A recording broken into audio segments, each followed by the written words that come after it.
عطا مانگتا ہوں الہی میں تجھ سے دعا مانگتا ہوں کرم مانگتا ہوں عطا مانگتا ہوں الہی میں تجھ سے دعا مانگتا ہوں عطا کر تو شان کریمی کا صدقہ عطا کر تو شان رحیمی کا صدقہ نہ مانگوں میں تجھ سے تو مانگوں میں کس سے تیرا ہوں میں تجھ سے دعا مانگتا ہوں کرم مانگتا ہوں عطا مانگتا ہوں الہی میں تجھ سے دعا مانگتا ہوں۔ اللہ رب العزت کی حمد و ثنا اور نبی کریم رؤوف الرحیم تاجدار ختم نبوت کے مالک ماہ خوبہ شہنشاہ حسینہ تتمہ دورہ رازدار ما اوہا شاہد ما طغا صاحب علم نشرح معصوم آمینہ احمد مجتبیٰ جناب حضرت محمد مصطفیٰ صلی اللہ علیہ وآلہ وسلم کی بارگاہ ناز میں ہدیہ درود پاک پیش کرنے کے بعد والد الاحترام معزز سامعین و حاضرین، قرآن کریم فرقان حمید برہان رشید میں اللہ رب العزت نے ایمان والوں کی نشانی بیان فرمائی۔ فرمایا کہ والذین آمنوا اشد حبا للہ، ایمان والوں کی یہ نشانی ہے کہ وہ اپنے رب سے بڑی محبت کرتے ہیں۔ گویا ایمان والا وہ ہوتا ہے جو اللہ سے بڑی محبت کرتا ہے۔ قرآن کریم میں اللہ تعالیٰ نے فرمایا الذی خلق الموت والحیات لیبلوکم ایکم احسن عملا، فرمایا ہم نے زندگی اور موت کو پیدا کیا، لیبلوکم اس لیے پیدا کیا تاکہ ہم آزمائیں کہ تم میں سے کون اچھے عمل کرتا ہے۔ زندگی اور موت کو اس لیے پیدا کیا تاکہ ہم آزمائیں کہ تم میں سے کون اچھے عمل کرتا ہے۔ اس لیے زندگی بھی بنائی، اس لیے موت بھی بنائی۔ پھر اللہ کریم نے یہ بتا دیا اہدنا الصراط المستقیم، سورہ فاتحہ میں یہ بھی بیان فرمایا کہ اے لوگو اہدنا الصراط المستقیم صراط الذین انعمت علیہم، تم نے یہ دعا مانگنی ہے کہ اللہ ہمیں سیدھے رستے پہ چلا، رستہ ان لوگوں کا کہ جن پہ تیرا انعام ہے، جن کے لیے انعام ہے، وہ انعام جنت ہے۔ غیر المغضوب علیہم ولا الضالین، اللہ کریم نے فرما دیا کہ ایک رستہ جنت والا ہے، ایک رستہ گمراہوں والا ہے۔ انعام والا رستہ وہ ہے کہ جو جنت والا رستہ ہے، اور گمراہوں والا رستہ وہ جہنم والا رستہ ہے۔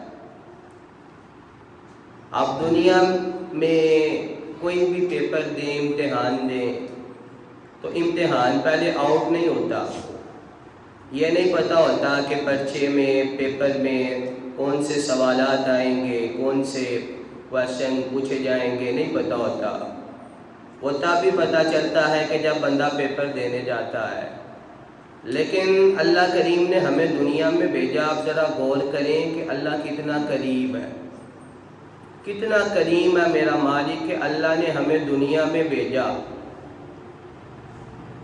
دنیا میں بھیجا، اور اللہ کریم نے یہ بھی بتا دیا کہ جب قبر میں تم پیپر دینے کے لیے آؤ گے تو کون کون سے سوالات پوچھے جائیں گے، جب حشر میں تم آؤ گے تو کون کون سے سوالات پوچھے جائیں گے۔ تم نے دنیا میں رہ کر ان باتوں کی تیاری کرنی ہے، ان کی تیاری۔ کتنا ہمارے لیے کام آسان ہو گیا۔ ایک تو ہونا کہ پیپر کا پتہ ہے جی فلاں پیپر ہونا ہے، لیکن یہ نہیں پتا کہ پوری کتاب ہے، 2 کتابیں ہیں، 6 10 کتابیں ہیں، پتہ نہیں آنا کون سا سوال ہے، یہ نہیں پتا۔ پھر کام تھوڑا اوکھا ہوتا ہے کہ بندہ کیا کرے اور کیا نہ کرے۔ تو اللہ کریم نے اس پیپر کے لیے دنیا میں بھیجا، وہ سارا پیپر آؤٹ کر دیا۔ فرمایا قبر میں یہ والے سوال ہونے ہیں، آخرت میں یہ والے ہونے ہیں، یہ والی چیزیں اچھی ہیں، یہ والی چیزیں دیکھو نا یار، صراط الذین انعمت علیہم، فرمایا یہ رستہ سیدھا ہے، اور یہ بھی بتا دیا صراط الذین انعمت علیہم، یہ سیدھا رستہ ہے، اگر تم اس رستے پہ چلو گے تو پھر تمہارے لیے انعام ہے، وہ انعام جنت ہے۔ اور یہ بھی بتا دیا کہ لوگوں غیر المغضوب علیہم، یہ والا رستہ جو ہے نا یہ نہیں صحیح ہے، اس پہ نہیں چل رہا ہے، اگر چلو گے تو پھر اس کے آگے جو اینڈ پہ منزل ہے وہ دوزخ ہے۔ کتنا ہمارے لیے کام آسان ہو گیا، لیکن آج ہم اتنے ہمارے ایمانی لیول کمزور ہو چکے ہیں، اتنا ہم گر چکے ہیں کہ پیپر بھی ہمارے سامنے ہے، لیکن ہم پھر بھی اس پیپر کی تیاری نہیں کر رہے۔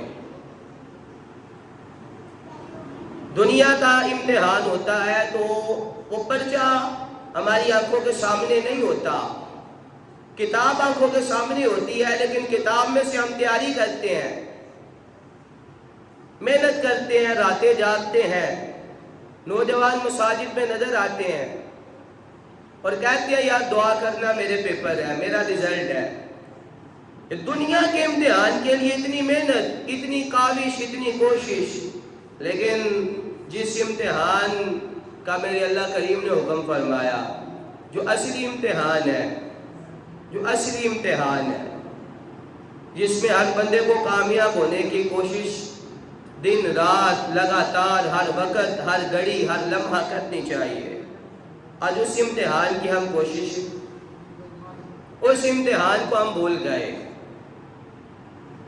اور اللہ کریم نے ایمان والوں کی نشانی بیان فرمائی، فرمایا والذین آمنوا اشد حبا للہ، ایمان والے اپنے رب سے بڑی محبت کرتے ہیں۔ یہ ایمان والوں کی نشانی ہے کہ وہ اپنے رب سے بڑا پیار کرتے ہیں، بڑی محبت کرتے ہیں۔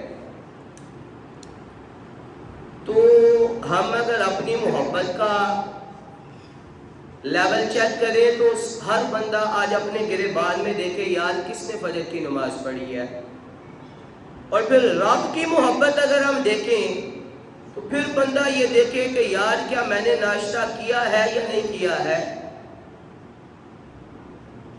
یعنی میں نے محبت کے تقاضوں کو پورا نہیں کیا، فجر نہیں پڑھی، میں سوتا رہا، ساری رات میں موبائل پہ سوشل میڈیا اور گانے دیکھتا رہا، میں استعمال کرتا رہا، میں نے نہ رب کی وہ جو صدا آئی حی علی الصلاۃ حی علی الفلاح، لوگوں آؤ کامیابی کی طرف، آؤ نماز کی طرف، یہی کامیابی ہے، میں سوتا رہا۔ لیکن پھر میں جب صبح اٹھا تو یار دیکھو اللہ کتنا کریم ہے کہ رب نے یہ نہیں کہا اور تو نے نماز نہیں پڑھی لہذا آج تجھے روٹی نہیں ملنی، آج تجھے ناشتہ نہیں ملے گا، میرے اللہ کریم نے پہلے سے زیادہ نواز دیا ہے۔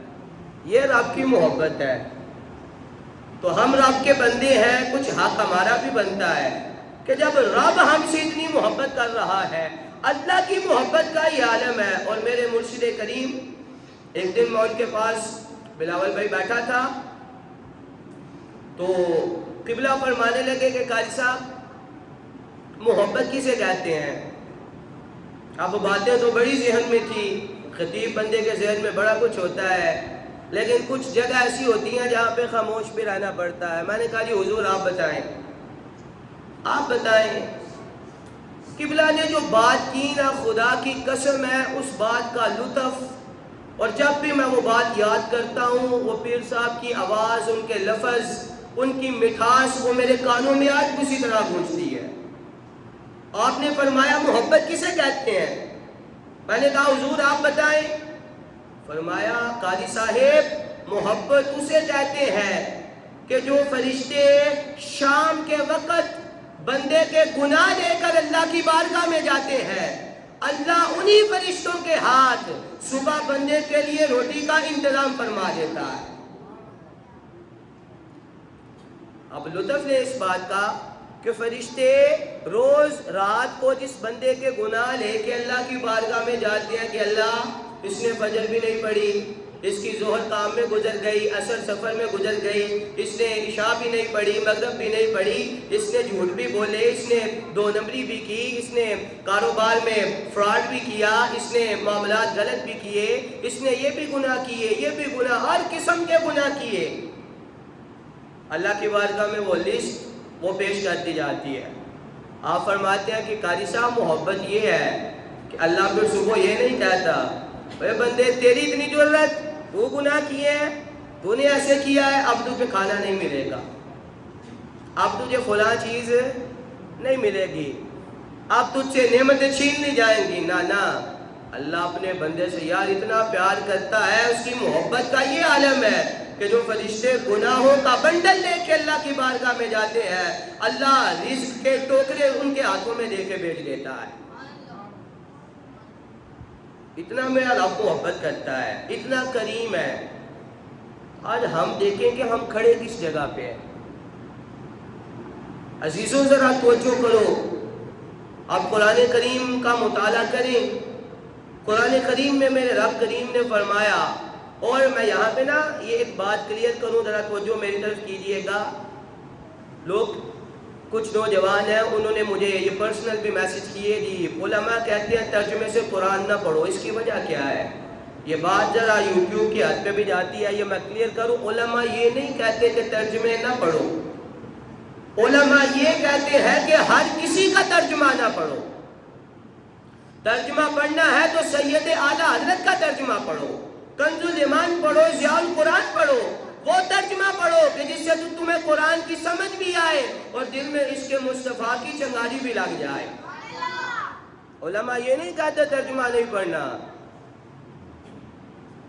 مجھے باقاعدہ ویڈیو بھی آئی کہ یہ آپ کے بہت بڑے عالم دین ہیں، کہتے ہیں ترجمہ نہ پڑھو. تو کیوں نہ پڑھیں؟ کیا ہمیں دین کی سمجھ آ جائے گی اس لیے نہ پڑھیں؟ میں کیا پتر تو پڑھن والا بن، اسی تے چاہنے ہیں تو دین کی سمجھ آ جائے. تسی دین کو دور نسی جاندے ہو اور بات کو غلط رنگ دینے کی کوشش ہر بات میں. نماز پڑھنی کوئی نہیں، فجر پڑھی ہے نہیں پڑھی پتہ نہیں ہے، ہر وقت بس بندہ اس بات میں لگا رہے. اور کوئی مولوی کوئی غلط گل کرے تو میں انہوں وغیرہ کے چلنا نا. اپنے مزاجوں کو بدلو. خدا کے بندو، آپ اپنے اعمال کی طرف پہلے دیکھو، اپنے کردار کی طرف دیکھو، اپنی قبر کی طرف دیکھو، اپنی آخرت کی طرف دیکھو کہ ہم نے اس اندھیری قبر کے لیے کیا بھیجا ہے، میں کیا کر رہا ہوں. پہلی قوموں کا قرآن کریم میں ذکر آیا. حضرت شعیب علیہ السلام کی قوم پہ عذاب آیا. کیوں آیا؟ ایک گناہ تھا، ایک کیا ناپ تول میں کمی کیا کرتے تھے. آج دودھ لینے جاؤ نا، دودھ والے پوچھتے ہیں قاری صاحب کون سا چاہیے، یہ 160 والا ہے، یہ 200 والا ہے، یہ خالص 250 والا ہے. اور خالص ہوتا وہ بھی. ہم مسلمان ہیں، مجھے شرم آتی ہے یہ بات کرتے. ناپ تول میں کمی کرتے تھے. ہمارا دودھ بھی خالص، ہم مرچوں میں بھی اینٹوں کا بورا ملاتے ہیں، ہماری سبزیاں بھی خالص نہیں. آٹا بھی خالص نہیں، گھی بھی خالص نہیں، کوئی چیز آپ دنیا کی اٹھا کے دیکھیں وہ خالص. آپ پھل لینے چلے جائیں نا، پھل اکثر بڑے خوبصورت پھل سامنے انہوں نے لگائے ہوتے ہیں، بندہ کہے یار یہ مجھے دے دو، اب گھر آ کے جب وہ پھل کے اوپر سے جو سٹیکر لگا ہوتا ہے وہ اتارے نا تو نیچے خراب ہوتا ہے، وہ چیز نیچے سے خراب ہوتی ہے. وہ یہ نہیں کرتا کہ میں خراب چیز کو خراب کے ریٹ میں بیچ دوں، بلکہ اوپر سٹیکر لگا کے وہ اچھی قیمت میں بیچ دیتا ہے. بندہ سوچتا ہی نہیں یار میں مسلمان ہوں، میں مسلمان ہوں. اور پھر میں اکثر یہ کہتا ہوں، اکثر میں نے کہا تو نہ کہا کر کہ میں مسلمان ہوں، میں مسلمان ہوں، میں مسلمان ہوں، میں کلمہ پڑھتا ہوں. نہ تو یہ نہ کہہ کہ تو مسلمان ہے، بلکہ تو اپنے کردار میں وہ مسلمانوں والے کام پیدا کر، تو وہ سیرت نبویہ پہ عمل کر، تو صحابہ کی زندگی پہ عمل کر، اپنی زندگی کو اس طرح کا بنا کہ جب لوگ تجھے دیکھیں پھر لوگ کہیں کہ یار یہ بندہ مسلمان ہے. تجھے کہنے کی ضرورت ہی نہ پڑے. لیکن اگر تُو نے دو نبریاں چھوڑنی نہیں ہیں تو پھر تو کہتا رہے میں مسلمان ہوں. اللہ کی قسم میں تجھے کہنے کی تو قبلہ ضرورت پڑنی نہیں چاہیے. کیا خیال ہے جی؟ آپ کو کہنے کی تو ضرورت ہونی نہیں چاہیے. یہ تو لوگوں کو پتہ ہے کہ آپ پاکستان میں رہتے ہیں، اسلامی جمہوریہ پاکستان ہے، زیادہ یہاں پہ مسلمز کی تعداد ہے، لیکن تو اپنے اندر وہ مسلمانوں والے کام تو پیدا کر. اور میں یہ دعوے سے کہتا ہوں اگر ہمارے اندر مسلمانوں والے کام ہوتے نا تو یہ جو چند ایک عیسائی، ہندو، سکھ، یہ چند ایک جو پاکستان میں ہے، آج کم از کم ہم نے ان سب کو ضرور کلمہ پڑھا لینا تھا.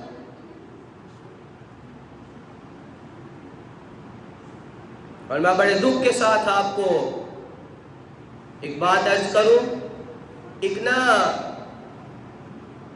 یہ کچھ لوگوں کو کیڑا ہوتا ہے. ایک بندہ تھا تو اس نے مجھے بات سنائی، کہنے لگا کہ قاضی صاحب میں نے نا میرا ایک یار سی عیسائی تھا، تو میں نے اس سے کہا یار میں نا تھوڑا گرجا دیکھنا ہے، وہ جو ان کا عبادت گاہ ہوتی ہے چرچ، میں نے وہ دیکھنا ہے، مجھے دکھا. ویسے بندہ نہیں جا سکتا، تو اب اس کا دوست عیسائی تھا، وہ اسے لے گیا. کہنے لگا مجھے لے تو گیا، جب میں اندر گیا ویسے مجھے کیڑا تھا کہ میں دیکھوں. مسلمانوں کو اس بات میں بھی حیا کرنی چاہیے کہ رب کے گھر میں سکون نہیں ملتا، فجر پڑھنے تو آتا نہیں، رب کے گھر میں تو آتا نہیں، جو تیری اصل عبادت کی جگہ ہے وہاں پہ تو آتا نہیں. جمعے کا وقت ہوتا ہے گھر تو سویا رہتا ہے، گلیوں میں کھڑا رہتا ہے، چوکوں میں کھڑا رہتا ہے، اور عیسائیوں کو کہتے ہو ہم نے چرچ دیکھنا ہے. شرم آنی چاہیے اس بات پہ بھی. لیکن اس نے جو بات بتائی، کہنے لگا جب میں چلا گیا، اب اندر جب پہنچے نا تو میں اندر جا کے جوتی اتار کے سائڈ پہ رکھنے لگا. اس عیسائی نے مجھے آگے سے پتا کیا کہا، اور کہنے لگا یار جوتی نہ لا، ساڈا چرچ ہے، تواڈے مسلمانوں دی مسجد نہیں، اتھے جوتی نہیں چکی جاندی، یہ ہمارا چرچ ہے، تم مسلمانوں کی مسجد. ہم کتنے گر چکے ہیں، جبکہ کردار ایسا ہونا چاہیے تھا کہ مسلمان ٹھاٹ سے اسے کہتا کہ یہ تمہارا چرچ نہیں ہے، ہماری مسجد ہے. آؤ کلمہ پڑھو، میرے مصطفیٰ کے دین میں داخل ہو جاؤ، یہ دین بڑا پیارا ہے. میرے رسول کریم صلی اللہ علیہ وآلہ وسلم آپ نے کیسے تبلیغ کی، کیسے لوگوں کو دین کی طرف مائل کیا، کیسے لوگوں کو لے کر آئے. نبی پاک علیہ الصلوۃ والسلام کو لوگوں نے طائف کے میدان میں پتھر نہیں مارے، حضور علیہ الصلوۃ والسلام سر مبارک سے لے کر بالوں سے لے کر آپ پاؤں کے ناخن مبارک تک زخمی ہو گئے، خون سے لہو لہار ہو گئے. فرشتے آ گئے، ادھر کی تو بات ہی کیا ہے نا، وہ کوئی عام تو نہیں تھے نا جی. او میری طرح کا کہنے والوں سنو، اور طائف کے میدان والی حدیث ہی پڑھ لو، حیا کرو. کہتے ہو نبی ہمارے جیسے ہیں، کافروں نے پتھر مارے، اللہ کے سارے فرشتے آ گئے، سارے آ گئے. یا رسول اللہ ایک دفعہ لب ہلائیں، ان کی ایسی کی تیسی ایسا غرق کریں گے یہ قیامت تک آنے والے کافروں کو نہ یاد آ جائے گی۔ لیکن حضور نے کیا فرمایا؟ فرمایا نہیں فرشتوں مجھے تمہاری ضرورت نہیں، تم جاؤ۔ کیوں؟ فرمایا مجھے لگتا ہے کہ ان کی آنے والی نسلیں ضرور کلمہ پڑھ کے مسلمان ہو جائیں گی۔ حضور علیہ السلام کے بستر پہ ایک بندے نے پیشاب کیا، مہمان آیا، بدو تھا، مسلمان ابھی نہیں ہوا تھا، کہنے لگا میں نبی پاک علیہ السلام کو حجرے میں ہی رہنا۔ حضور نے اپنے حجرے میں رکھا، اپنے بستر پہ سلایا۔ وہ کھانا کہ جو سارے گھر والے کھاتے تھے، وہ بندہ موٹا تازہ تھا، کھانے کا شوقین تھا، سارے ہی کھا گیا۔ جو 2-3 بکریاں تھیں جن کا دودھ میرے مصطفیٰ علیہ السلام اور آپ کے اہل خانہ سارے استعمال کرتے تھے، وہ اکیلا سارے پی گیا۔ اب جب اتنا کھا پی لیا تو رات کو سویا، تو اب اس کا پیشاب بستر پہ نکل گیا، بھاگ گیا، دوڑ گیا۔ بات بتانا مقصد ہے، حدیث آپ کو میں نے پہلے بھی سنائی ہے۔ تو بندہ چلا گیا کہ صبح پتہ لگا تو میری تو بڑی انسلٹ ہونی ہے، میری تو بڑی، یہاں تو صحابہ آ جائیں گے، لوگ تو میرا یہ کر دیں گے، وہ کر دیں گے، یہ کوئی چھوٹی بات ہے۔ لیکن جب وہ کنویں پہ پہنچا، غسل کرنے لگا نا، تو اس کو یاد آیا یار میرے ہاتھ میں تو سونے کی انگوٹھی تھی جو رات کو سوتے ہوئے میں نے مصطفیٰ کے بستر کے نیچے رکھ دی تھی۔ اب مال ہے نا، مال کی محبت، اس سے بچنا بڑی بات ہے۔ وہ کہنے لگا اگر واپس جاتا ہوں تو انسلٹ ہوتی ہے، اب تو صحابہ بھی جمع ہوں گے، لوگ جمع ہوں گے، میری تلاش جاری ہوگی، اگر نہیں جاتا تو سونے کی انگوٹھی نہیں ملے گی۔ اس نے بےزتی کروانی برداشت کی، وہ کہنے لگا کوئی بات نہیں، بےزتی ہوگی نا، اور کیا ہوگا، مجھے مار لیں گے اور کیا کریں گے، لیکن سونے کی انگوٹھی تو ملے گی نا۔ واپس چلا گیا، جب در رسول پہ پہنچا تو کیا دیکھا؟ وہاں پہ کوئی موجود نہیں ہے۔ اس کے ذہن کے مطابق تھا کہ صحابہ جمع ہوں گے، لوگ جمع ہوں گے، لوگ مجھے ڈھونڈ رہے ہوں گے، لوگ مجھے مذاق کر رہے ہوں گے، مجھے باتیں کر رہے ہوں گے، اس کے ذہن میں تھا۔ لیکن جب واپس آیا کیا دیکھا؟ نبی پاک علیہ السلام خود اس کا پیشاب والا بستر اپنے ہاتھوں سے دھو رہے ہیں۔ میرے مسلمان نوجوانوں توجہ کرو، آج تو کسی کو موٹر سائیکل کا ٹائر لگ جائے، وہ یہ نہیں دیکھتا کہ گالی دینا سخت گناہ ہے۔ اگر ایک بندہ گالی دیتا ہے، خواہ غصے میں دیتا ہے یا مذاق میں دیتا ہے، اس کی قبر میں ایک بچھو بن جاتا ہے۔ دوستوں کو گالیاں دے رہے ہیں، آپس میں کھڑے ہیں نا جی، بے شک وہ پیار سے ایک دوسرے کو گالیاں دیتے ہیں، او فلانیاں تو ادھر آ، او فلانیاں تو ادھر آ، تینوں پتی تو اندھ ہے۔ وہ نہیں دیکھتا، او نوجوانوں گالی غصے میں دی جائے یا مذاق میں دی جائے، بندے کی قبر میں کیا بن جاتا ہے جی؟ اگر موٹر سائیکل لگ جائے، کرنا کچھ بھی نہیں، 3-4 انہیں کٹنیاں نے، 2-3 انہیں کٹنیاں نے، اگر زیادہ جوش آ گیا دوست نے لگانی ہے، بعد میں لوگوں نے آنا ہے، انہوں نے کہنا ہے جی جاؤ۔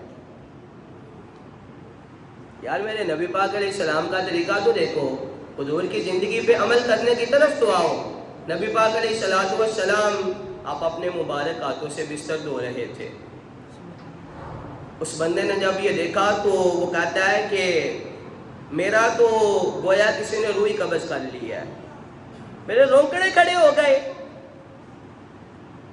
کہنے لگا کہ جب میں جا کے پیچھے کھڑا ہوا نا، نبی پاک علیہ السلام نے فرمایا کہ آپ پریشان نہ ہو، جب بندہ کھانے کی زیادتی کر لے نا تو معدے کی پرابلم ہو جاتی ہے، اور جب معدے کی پرابلم ہوتی ہے تو ایسے معاملات ہو جاتے ہیں، کوئی مسئلہ نہیں۔ میرے رسول کا کردار تو دیکھو، حضور کس طرح لوگوں کو آپ دین کی طرف لے کے آئے ہیں، کس طرح اسلام کی دعوت دی ہے۔ وہ بدو کہنے لگا حضور کے یہ لفظ سننے کی دیر تھی، میرے پسینے چھوٹنے لگے، میں دل میں کہنے لگا کبھی آج زمین پھٹ جائے میں اس کے اندر گر جاؤں۔ میں نے پہلے جو سنا تھا آج میں نے دیکھ بھی لیا، اتنے کریم نبی، اتنے رؤوف الرحیم نبی، وہ بندہ کہنے لگا کہ میں فوراً نبی پاک علیہ الصلوۃ والسلام کے قدموں میں گرا. میں نے عرض کی کہ یا رسول اللہ مجھ سے غلطی ہو گئی, میں بڑی دیر کا دودھ تھا. آقا آج میں نے دیکھ لیا ہے, مجھے کلمہ پڑھا کے اپنے غلاموں کی صفوں میں کھڑا کر دیجیے. اس بندے نے کلمہ پڑھا. کس چیز سے؟ میرے حضور کے اخلاق کی وجہ سے, آپ کے کردار کی وجہ سے, آپ کے عمل کی وجہ سے. دیکھو میرے رسول کا عمل. پھر اس بندے نے اکیلے کلمہ نہیں پڑھا, وہ واپس گیا, جا کے اپنے قبیلے کے لوگوں کو اس نے یہ سارا واقعہ, یہ ماجرا بتایا, ان کو قائل کیا. اب دوسری دفعہ جب وہ بندہ آیا تو اکیلا نہیں آیا صاحبو, دوسری دفعہ وہ بندہ اپنے قبیلے کے 500 افراد کو ساتھ لے کے آیا. کہنے لگا یا رسول اللہ میں نے تو کلمہ پڑھا ہے, لیکن یہ سارے بھی آپ کے عمل سے, آپ کے کردار سے, آپ کے اخلاق سے متاثر ہو گئے ہیں. یہ 500 کے 500 بھی آج کلمہ پڑھنا چاہتے ہیں.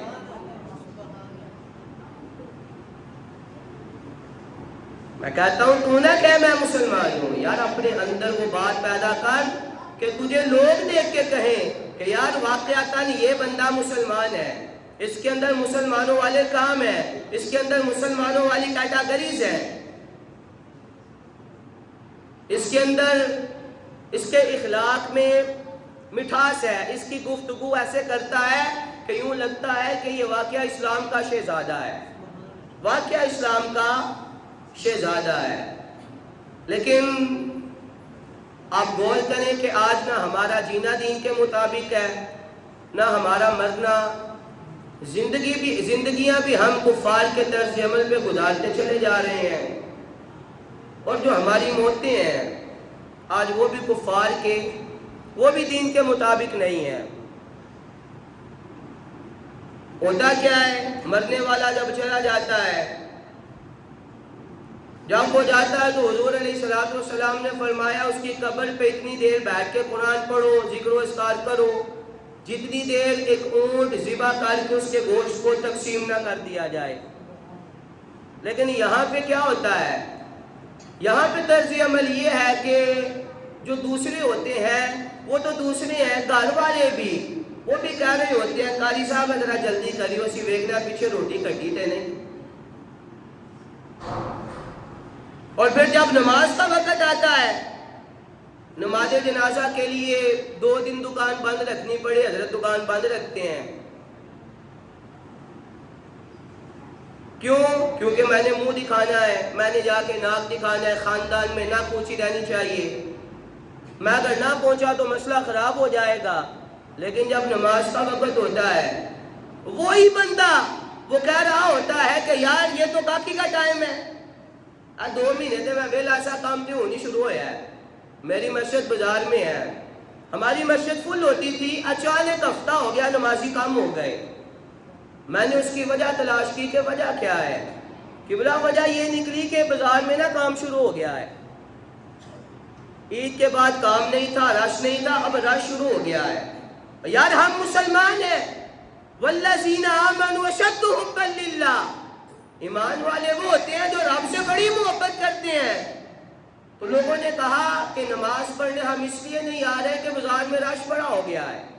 تو کس طرح کی رب سے محبت کرتا ہے؟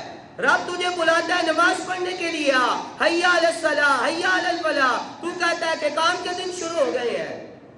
پھر یاد رکھیں کہ جو رب دینے پہ قادر ہے وہ رب لینے پہ بھی قادر ہے. جس نے فراوانی عطا فرمائی ہے, برکتیں عطا فرمائی ہیں, رحمتیں عطا فرمائی ہیں, اگر وہ رب دے سکتا ہے تو پھر میرا رب لینے پہ بھی. قاری صاحب 10 بچے بھیجیو, وجہ وہ کاروبار تھوڑا جا نقصان ہو گیا, ذرا 10 بچے قرآن پڑھنے واسطے بھیجیو. بندہ پوچھے تینوں نہیں پڑھنا ہوندا, آگے پیچھے تو کہتا ہے کہ یہ مدارس والے ایسے ہوتے ہیں, علماء ایسے ہیں ویسے ہیں. جب اپنے پہ پڑے 10 بچے بھیجیو ذرا. کیوں؟ یہ کاروبار میں نقصان ہو گیا ہے, یہ فلاں مسئلہ ہو گیا ہے, اور پھر 2-4 دن نمازیں بھی بڑی پڑھیں گے. ہمارا حال یہ ہے. اور یار رب بڑا کریم ہے, رب کی ذرا کرم نوازی دیکھو, اور ہم اپنا حال دیکھیں. جنازے پہ پہنچ کے جاتے ہیں, مسجد ہماری ویران ہے, لوگوں کو دکھانے کے لیے چلے جاتے ہیں، لیکن جس بات کے لیے رب نے بلایا، جو اعلان رب کی طرف سے ہوتا ہے، اے مسلمان ذرا سوچ تو اس اعلان سے کیوں دور ہے؟ بنی اسرائیل کا ایک بندہ تھا، بڑا اللہ نے مال عطا فرمایا، کاروبار تھا، سارا کچھ تھا، اچانک کاروبار میں نقصان ہونے لگ گیا، گھر میں بیماری آ گئی، بندہ مالدار تھا لیکن 40 سال اللہ کی نافرمانی میں گزار دیے، 40 سال، لیکن 40 سال میں رب عطا فرماتا رہا۔ اور یہ بھی رب کا فضل ہوتا ہے کہ رب تھوڑا سا جھٹکا دے کے نا بندے کو سمجھاتا ہے، تنبیہ کرتا ہے کہ سنبھل جا، سنبھل جا، قیامت آنے والی ہے، سنبھل جا۔ تھوڑا سا جھٹکا آیا، وہ بندہ جو تھا وہ رب کی بارگاہ میں نمازیں پڑھنا شروع ہو گیا، اپنی عبادات کرنا، یا اللہ مجھے معاف فرما دے، مجھ سے غلطی ہو گئی، میں یہ بھی کرتا رہا، یہ بھی کرتا رہا، یہ بھی کرتا رہا، یہ بھی میں نے گناہ کیا، مجھے معاف فرما دے۔ اللہ تو کریم ہے نا، اور دیکھو میرا رب کتنا قریب ہے۔ بنی اسرائیل کا وہ بندہ تھا، اللہ کریم نے فرشتوں سے فرمایا، فرشتوں اس کے پاس جو کچھ پہلے تھا اسے اب بھی عطا فرما دو، اب یہ میری بارگاہ میں آیا ہے، جو کچھ اس کے پاس نہیں تھا یہ چاہتا تھا اسے وہ بھی عطا فرما دو۔ سارا کچھ مل گیا۔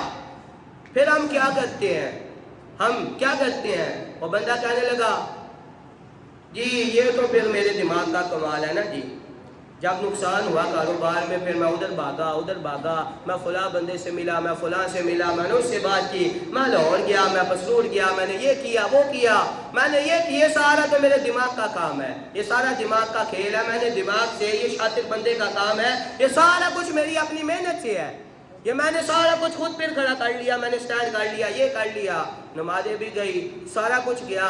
ہمارا المیہ یہ ہے کہ دکھ میں رب یاد آتا ہے، لَإِن شَكَرْتُمْ لَأَزِيدَنَّكُمْ، لیکن اللہ فرماتا ہے کہ جب تم خوشی ملے، خوشی میں تم میرا شکر ادا کیا کرو، خوشی میں شکر ادا کرو گے، لَأَزِيدَنَّكُمْ، میں تمہیں اور زیادہ عطا فرماؤں گا، وَلَئِن كَفَرْتُمْ ان عذابی لشدید۔ یہ جو ہمارا حال ہے نا، اللہ فرماتا ہے اگر تم نے ناشکری کی، شادی خوشی کا موقع ہوتا ہے، کتنی رب کی ناشکری کرتے ہیں، اب وقت نہیں کہ میں بیان کروں کتنی ناشکری ہوتی ہے، کتنے غیر شرعی کام ہوتے ہیں، کتنے ہوتے ہیں۔ وہاں پہ حاجی صاحب بھی کہتے ہیں ہمیں بچے نے، پھر بچیاں نو کی کہیے، میں کہ یہاں پہ تو کہتا ہے بچے ہیں، بچوں کو کیا کہیں، ادھر ابھی بچے تجھے کہیں نا کہ ابا جی اپنے ہوتے ہوئے یہ گھر میرے نام لگائیں، ادھر حاجی صاحب بھی کہیں گے کہ یہ کیسے ہو سکتا ہے کہ میں اپنے ہاتھ کاٹ کے تجھے دے دوں۔ ادھر حاجی صاحب ماشاءاللہ سمجھدار ہو جاتے ہیں، اور جب شادی پہ غیر شرعی کام ہوتے ہیں تب ماشاءاللہ جی حاجی صاحب بھی وہ کہتے ہیں بچے نے نا پھیرتے نہیں چال دی تے نہیں چال دی تو جتنے بچے اپنا حصہ مانگ لین ہیں وہ حاجی صاحب کی چلنا شروع ہو جاتی ہے۔ یہ دو نمبریاں کب تک اسلام کے ساتھ چلتی رہیں گی؟ یہ سچی اور کھری بات ہے کہ کسی کو نہیں، یہ ایک میری بات لگا لو یار، میں بہت بڑا مولوی بنتا ہوں، گھر میں غیر شرعی کام ہو میں کہاں سوندے نہیں، اگر بچے کہیں جی ابا جی یہ چیز سانو دے دیو، ادھر میں کہوں نہیں بھئی یہ نہیں ہو سکتا ہے، میں اپنے ہاتھ کاٹ کے کیسے دے دوں؟ کب تک دو نمبری اسلام کے ساتھ چلے گی؟ کب تک ایسا چلتا رہے گا؟ اور ہم نے معاذاللہ ناکامیوں کو اللہ کے ذمہ ڈال دیا، اور جب اللہ خوشحالی دیتا یہ تو میرے دماغ کا کام ہے نا جی، یہ تو میں نے خود کیا ہے۔ بندہ جب ایسے کہنے لگا، اللہ کریم نے فرشتوں سے حکم فرمایا، فرشتوں یہ جس حالت میں پہلے تھا اسے پھر اسی حالت میں فرما دو۔ وہی حالت ہو گئی، رب کرنے پہ قادر ہے، کن فیکون کی دیر لگتی ہے، لوگوں سمجھ جاؤ، فرشتوں دوبارہ سارا کچھ لے لو، سارا کچھ چھین لیا گیا، وہ بندہ پھر آ گیا، اللہ پھر غلطی ہو گئی ہے، اللہ پھر بول گیا تھا، اللہ تو کریم ہے پھر معاف فرما دے، اللہ اب ایسے نہیں کروں گا، مولوی صاحب اب 10 بچے بھی بھیج دیں، اللہ اب نمازیں بھی پڑھوں گا، اللہ اب صدقے بھی کروں گا، اب مال پہ سانپوں کی طرح نہیں بیٹھوں گا، مال مسجد میں بھی خرچ کروں گا، غرباء کا بھی خیال رکھوں گا، غریب رشتہ داروں کا بھی خیال رکھوں گا، یا اللہ اب سارا کچھ کروں گا، اب نیکیاں بھی کروں گا، سارا کچھ کروں گا۔ اللہ کریم نے فرشتوں سے فرمایا، فرشتوں اسے پھر دے دو، یا اللہ یہ نافرمان ہے، یہ ڈرامے باز ہے، 2 نمبریاں کرتا ہے، یہ جھوٹا ہے۔ اللہ کریم نے فرمایا، فرشتوں اس نے نافرمانی کس کی تھی؟ اللہ جی آپ کی۔ اللہ نے فرمایا توبہ بھی مجھ سے کی ہے، سارا کچھ یہ عطا فرما دو۔ اتنا کریم رب ہے۔ آخری بات، یہ ساری بات کا جو نچوڑ ہے، پھر ایک وقت آنے والا ہے، دنیا میں نا توبہ کا دروازہ کھلا ہے، بندہ گناہ کرتا ہے، انسان غلطی کا پتلا ہے یار. اگر 80 سال بھی گزر گئے ہیں نا تو وہ خود کہتا ہے بربک الکریم, تیرا رب بڑا کریم ہے, آ جا, تو آ جا. سمندر کی جا کے برابر ہوئے معاف فرما دیے جائیں گے. لیکن پھر ایک وقت وہ آنے والا ہے مسلمانوں, وہ وقت آنے والا ہے. یا حسرتنا علی العباد, پھر لوگ کہیں گے کہ اللہ آج ایک موقع دے. وہ مرنے کے بعد یہ کہیں گے کہ اللہ آج ایک موقع دے. لیکن پھر اللہ فرمائے گا اب موقع, زندگی میں تجھے بڑے موقع دیے, بڑے موقع, آج بھی موقع ہے. ہر چڑھنے والا سورج ایک موقع ہے, ہر آنے والا چاند ایک موقع ہے, ہر آنے والی رات بندے کے پاس ایک موقع ہے, ہر آنے والی نماز بندے کے پاس ایک, ہر آنے والا لمحہ صحت والا اللہ کی طرف سے موقع ہے کہ میرے بندے پلٹا پلٹا پلٹا. پھر جب تو کہے گا نا کہ آج میں اللہ ایک موقع دے سارا کچھ کروں گا, پھر یہ عزیزوں موقع نہیں ملے گا. یہ زندگی ہے, یہ دنیا ہے, یہ موقع ہے. اس موقع سے فائدہ اٹھاؤ اور اپنے رب کی بارگاہ میں آ جاؤ. اگر 20 سال نہیں پڑھی, آج اللہ کی بارگاہ میں آ جاؤ, آج شروع کرو. میرا رب معاف فرمانے والا ہے, وہ بڑا کریم ہے, اس سے بڑا کریم کوئی بھی وہ معاف فرمانے والا ہے. اس لیے دعا ہے کہ اللہ تعالی ہمیں, مجھے بھی, آپ کو بھی آج کے اس اصلاحی موضوع پہ عمل کی توفیق عطا فرمائے. یہ خود بھی عمل کریں, اپنے گھر والوں کو بھی ان باتوں کی تاکید کریں. آخر میں وہ نعرہ دیوانہ, نعرہ مستانہ, اور قبلہ آپ کو بھی مبارک اور آپ سب کو بھی مبارک ہو. کس بات کی کہ سپریم کورٹ نے یہ جو بکواس کی تھی چیف جسٹس نے, اس نے تحریری فیصلہ جاری کر دیا ہے کہ قادیانی کل بھی کافر تھے, قادیانی آج بھی کافر ہے, قادیانی قیامت کی صبح تک کافر رہیں گے. یہ یا نہ چھپ کے نماز پڑھ سکتے ہیں, نہ سریعام نماز پڑھ سکتے ہیں. یہ نہ اپنے آپ کو کل مسلمان کہہ سکتے تھے, نہ آج مسلمان کہہ سکتے ہیں. یہ نہ اپنی مسجد کے مینار, اپنی وہ گند خانے کے مینار بنا سکتے ہیں, نہ اس کو مسجد کہہ سکتے ہیں. اور یہ سارا کچھ علماء کی کاوش سے ہوا ہے. یہ سارا کچھ آپ عوام اہل سنت کے بھرپور احتجاج سے ہوا ہے. اور اگر اس موقع پہ نہ کہا جائے, بالخصوص یہ سارا کچھ اللہ کی اطاعت تحریک لبیک پاکستان کی وجہ سے ہوا ہے, یہ ان کی وجہ سے ہوا ہے. اور آخر میں ذرا ایک نعرہ لگائے, تاجدار ختم نبوت, دل ہے یاد خدا سے شاد, جامع عشق نبی آباد, سب کا نعرہ, سب کی یاد, ختم نبوت, ختم نبوت, ختم نبوت. ان کا دم اسلام ہمارا, ان کا دم پیغام ہمارا, ان کے نام سے نام ہمارا, وہ ہے ایمان کی بنیاد, ختم نبوت, ختم نبوت, تاجدار ختم نبوت. موسیٰ عیسیٰ ہود کو دیکھو, شیش کو دیکھو, لوط کو دیکھو, سب محبوبوں کی حیات, ختم نبوت, ختم نبوت, تاجدار ختم نبوت. وآخر دعوانا الحمدللہ رب العالمین.